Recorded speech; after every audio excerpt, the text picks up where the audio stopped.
I think there's been a bit of a rough past when it comes to First Nations. I mean, you think just not long ago, whether it's about 150 years to about 200 years, there was nobody else here. It was just First Nations communities. In my area here, we have two different nations from Klemtu. We have the Kitasoo, who are Tsimshian, and they're the southernmost Tsimshian group and lived on the islands. And then we have the Hehes people who lived on the mainland. And both nations moved into Klemtu around the 1850s. But prior to that, people lived, quite nomadic lifestyles, and they followed the food resources on all these different areas. At the time, in our cultures were very complex. It wasn't just, as simple as just following food. It was, people had very complex governance structures. They had very complex relationships with different families. We had clan systems that distinguished different family groups and who had access to different areas based on different seasons. So it was a really complex relationship. And, around 1884, the government at the time, they decided to ban the potlatch, which was the potlatch in our community or culture. It was the glue that held everything together. The singing, the dancing, the storytelling, the governance, becoming of age ceremonies, passing of chief names, passing of copper shields. All those things were really important in our culture and our community. And people used to prepare years in advance for potlatch. So if I was going to host a potlatch, some people would prepare 4 or 5 years in advance.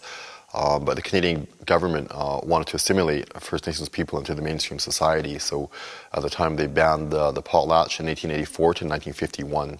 And the same thing happened in other regions in the U.S. It happened in 1884 to 1936. But, 1884 to 1951, during the ban of the potlatch, it was illegal to potlatch. And if you were caught potlatching, you were arrested for doing that. So at the time, the government sent up what they called the Indian agent. And it was a person up here to monitor the activities of the local communities. And so everyone was paranoid for, about potlatching. People didn't want to potlatch. But it was such an integral part of our culture and our community that people decided to take it underground in a way and potlatch in secret. So what people used to do is used to take the regalia, put it in, the cedar bentwood boxes to make it look like it was a burial box, but it was actually their storage area for all of their regalia. And they used to paddle out to this one place we call it Dishju, and it's a gathering place for our people. And this big house is hidden in the forest. You can't tell it's there going by on the boat. And people used to paddle out during the roughest times of the year to go and potlatch so the Indian agent wouldn't follow them out there. So unfortunately, around the early 1900s, there were so many families that did not make it back. A lot of families died trying to go out and potlatch in secret. So by the early 1900s, Klemtu stopped potlatching altogether, and that was a huge loss for the culture because, again, that was the glue that held everything together. And that was just, one of the reasons why we, during that time, we lost a lot. Yeah, I've sat down and had a lot of discussion with their elders, about life, and even, we live in a pretty isolated area, so it was, we didn't have actually a lot of contact. First contact we had was actually Captain Vancouver. I believe that was in 1793 when he came up. The elders always talk about how nomadic the lifestyles were. They talked about the seasonal camps and the permanent camps, and they said that food harvest would start in the winter time. It would start with the clams and cockles in the winter, and then early spring, around March, the halibut would start to come in. And they would start harvesting halibut, and then once the halibut was finished, they would move over to the herring and the herring eggs, and that was huge. That was probably one of the most important foods in our community because it wasn't just used for food consumption, but it was also used for trade, and there was a huge trade routes all along the coast amongst different families up and down the coast. So Klemtu used to harvest the herring eggs and trade it with the Bella Coola people and also the Kitimat people, and they used to trade for oolakan grease, and that was huge because we didn't have oolakans. We're in Klemtu area. So, and then once that was finished, we'd move over to seaweed in May, and then right after seaweed was finished, then you would go into salmon, in particular sockeye salmon, and then later on in the summer, late summer, you would start to get all the salmon. So the coho, pink, and chum would start to come in. So people were very dependent on a lot of these resources, and especially because it was such an isolated community, those aquatic resources are extremely important because food costs here in the community are so expensive. But people, depended on those, and they had, different camps based on different things, like Marvin Island for us is a herring camp. People just went there to go and harvest herring eggs, and while they were out there, they would dry the herring eggs, they would dry the halibut, Because a long time ago there was no refrigerators or freezers, so they would dry everything. Everything was sun-dried, or they would smoke it, and that's how they'd preserve things. And we've watched a lot of those resources dwindle over the last number of years, partly because of mismanagement and people coming in and harvesting too much. And in my lifetime, we've witnessed huge declines, everything from abalone. Abalone used to be a once abundant shellfish in our territories, and the elders talk about it, that it was some areas, they said that you couldn't even touch the ground. There was so many abalone there. There was just, they're all over the place. Today, you probably will never see an abalone. In my lifetime, I've never actually tried an abalone in the last probably 20-something years now, because they've all just been wiped out. The commercial fishery came in and harvested way too many, and they just haven't been able to come back in numbers. And with things like abalone, you need large numbers because they're broadcast spawners, and so the population just hasn't been able to come back and do that. Same thing with salmon. I listened to the historical numbers of salmon. Some of the elders will say some of the rivers and the estuaries, they would be full of salmon. So they said some rivers were just plugged wall to wall with salmon. And I looked at the historical numbers of them, and there were about 80,000 fish in some of those systems. Today, we are down to about 5,000 or 6,000 in some of those same rivers. So, I think there's just been way too much over-harvesting, and I think with things like global warming, there's a number of different impacts, I think, that are affecting salmon. So I think, we have a long way to go. I think the loss of culture during the ban of the potlatch, that was huge. We had, very strict ceremonies for different seasons. The return of salmon, the return of oolikins, the return of herring, the return of, all these different things were celebrated in a way, but also, it was a ceremony to let the community know that what time of the year it was and food harvesting. I think there was traditional stories that were lost during that time, and traditional stories that taught lessons of respect for certain resources. And, I think the governance structure, I think there was a lot that was lost, songs and dances, and songs in our culture was a way of documenting an event, that was going on. So it wasn't just a simple song, it had some meaning to it, and it came from a certain area, and it belonged to a certain family.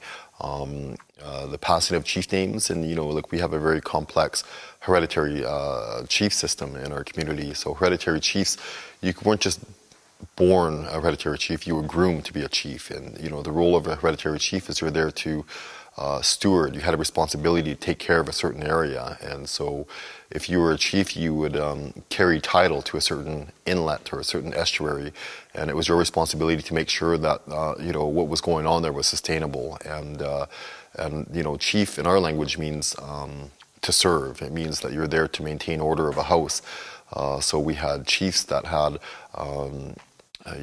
they were responsible for a raven house, and in that house they had to make sure people were keeping the songs alive, keeping the stories alive, harvesting the different berries, or harvesting deer and salmon and things like, they had hunters and gatherers. So, but they would also grant permissions to certain people to access certain areas, and that was all based on sustainability. So you had to make sure that the stocks were there, and if they weren't there, they would deny access to certain areas. And we also had very complex arranged marriages as well. So if you wanted to access an area, today, people just go in there and fish in an area. A long time ago, it wasn't like that. You had to get very strict permission, or it was often done through arranged marriage. So if I was a chief and I wanted access to someone else's area, you do an arranged marriage, and I would have access to their salmon, they would have access to my berries, and it was, so it wasn't just anybody that can go in, and that can get you in big trouble, I think, a long time ago, if you just waltzed in there today and go and access certain areas. So I think that system, the hereditary system, a lot of that was lost during that time. Luckily, we do have some elders, that still have some of that knowledge. I think at the time there was this huge movement to assimilate First Nations people into the mainstream society. So by banning the potlatch was a huge, step in terms of trying to assimilate and get First Nations people to forget the culture. But prior to the banning of the potlatch came disease. So disease ran rampant in all of our communities. And we estimated we had a population of about 3,500 to 4,000 people out in Kitasoo Bay alone. And disease swept through there around the 1860s. And there was a smallpox epidemic that killed off quite a bit of the communities. In some cases, it was like 99% of the communities. So we have some stories where one or two people survived the smallpox epidemic. Also around 1913, there was also the flu epidemic as well, and that decimated, again, quite large populations. I heard stories from our elders where so many people died that they didn't really have time to give them a proper burial. It was just dig a big hole, put them in the ground, and hopefully they don't get sick. So I think those introduction of diseases played a huge role, and a lot was lost.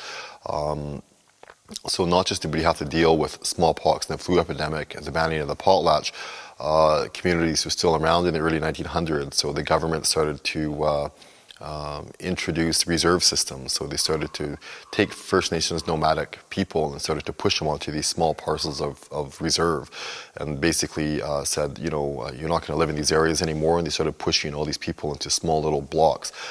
So my community was settled here in Klemtu, and this is about 100 acres here in the community. It's not very big, but our community, our territory is massive because we followed all the foods, and that's what our territory is based on today. Unfortunately, now if you look at our system now, we only have we have less than 1% of our land base if you were to go by the reserve system today. Although my people have, they've always said they've never signed a treaty, they've never surrendered rights and titles, so they've always, say this is theirs, and it's based on the chieftainship that's there. Another major event was residential schools in the 1930s. The government created these residential schools, and basically, we have some of the literature from the churches that said that the banning of the potlatch wasn't working. People were still speaking their language, people were still practicing their culture, whether that was doing it in secret. So they needed some ways to really try and get people to forget that culture, forget their language, and become, to be assimilated into mainstream society. So the idea of residential schools were created. So there were boats that came into community in the early 1930s and basically scooped up all the kids in the community, and people had no choice and they had to go.